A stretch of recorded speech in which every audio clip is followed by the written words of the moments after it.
Mga kahuan, handa na ba kayong marinig ang pinakahihintay nating balita tungkol sa bagyo ngayong araw na to? Tara, panoorin na natin!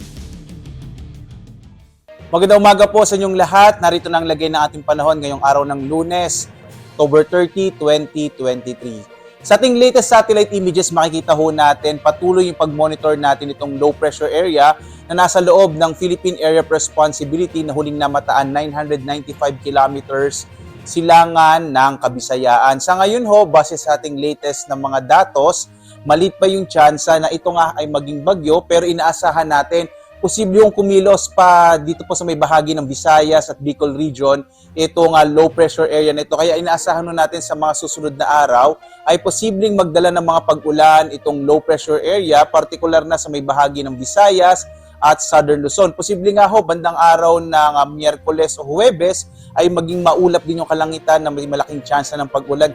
Pati ho dito sa may bahagi ng Kamaynilaan at Calabarzon, Mimaropa area. So patuloy ho natin i-monitor itong paglapit nitong low pressure area.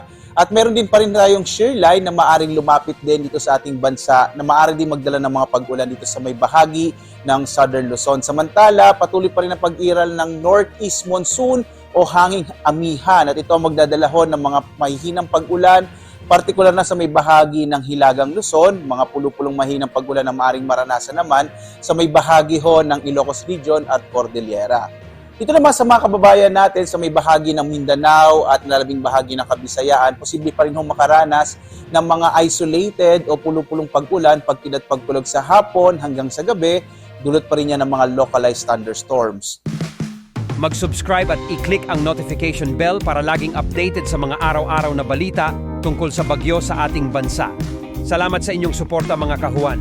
Enjoy the good weather. Abangan ang aming next bagyo update video.